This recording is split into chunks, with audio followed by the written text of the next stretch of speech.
আসসালামু আলাইকুম প্রিয় খামারি ভাই ও বন্ধুরা, আপনারা যে যেখান থেকে দেশ এবং দেশের বাইরে থেকে আপনারা যারাই আমার এই ভিডিওটি দেখতে পারতেছেন, আমি সবাইকে জানাই আন্তরিক শুভেচ্ছা এবং অভিনন্দন।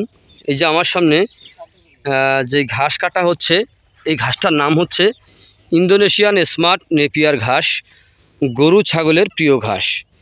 এই ঘাসটি এই যে দেখেন এখানে কিভাবে আপনার এক একটি ঝোপের মধ্যে, এখানে কিন্তু ঝোপগুলি নতুন রোপণ করা হয়েছে। দেখেন একটি ঝোপের ভিতরে দেখেন কি পরিমাণে ঘাস হয়েছে, তা প্রতিটি ঝোপের ভিতরে দেখেন কি পরিমাণে ঘাস। হাই প্রোটিন যুক্ত পাতাযুক্ত নরম ঘাস। এই ঘাস গরু ছাগলকে খাওয়াতে কোনো মেশিন লাগে না, গোড়া থেকে কেটে দিলে সম্পূর্ণরূপে এই ঘাসটি খেয়ে থাকে। চাইলে আপনারা এই ঘাসের কাটিং সংগ্রহ করতে পারেন। এই ঘাসের কাটিং একবার রোপণ করলে কমপক্ষে 5 থেকে 6 বছর পর্যন্ত আপনি একটানা গরু ছাগলকে খাওয়াতে পারবেন। পাতাযুক্ত নরম ঘাস, ইন্দোনেশিয়ান স্মার্ট নেপিয়ার ঘাস।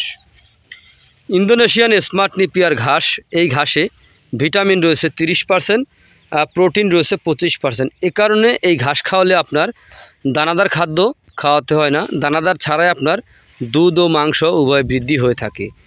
তাই খামার গড়ার পূর্বে যদি আপনারা ঘাসের যোগান আগে দেন, তাহলে কিন্তু খুব সহজেই আপনারা খামারে সফলতা অর্জন করতে পারবেন। কারণ গবাদি পশুর কিন্তু প্রধান খাদ্যই কিন্তু আপনার ঘাস।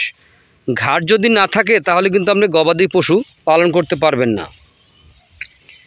তো খামার গড়ার পূর্বে যদি আপনারা কাটিং সংগ্রহ করতে চান অথবা খামার গড়েছেন, আমি সে সকল খামারি ভাইদেরকে বলবো, আপনারা যে কোনো ঘাস রোপণ করে থাকেন না কেন, সেই ঘাসের পাশাপাশি অন্তত পক্ষে ইন্দোনেশিয়ান স্মার্ট নেপিয়ার ঘাস অল্প হলেও আপনারা রোপণ করে তারপর দেখেন যে এই ঘাসটি কীরকম হয়ে থাকে।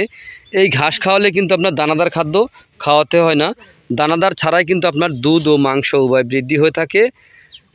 তো আপনারা যে যেখান থেকে দেশ এবং দেশের বাইরে থেকে আপনারা যারাই আমার এই ভিডিওটি দেখতে পারতেছেন, যদি আপনাদের কাছে আমার এই ভিডিওটি ভালো লেগে থাকে তাহলে আমার চ্যানেলটিকে সাবস্ক্রাইব করবেন, বেশি বেশি করে শেয়ার করবেন।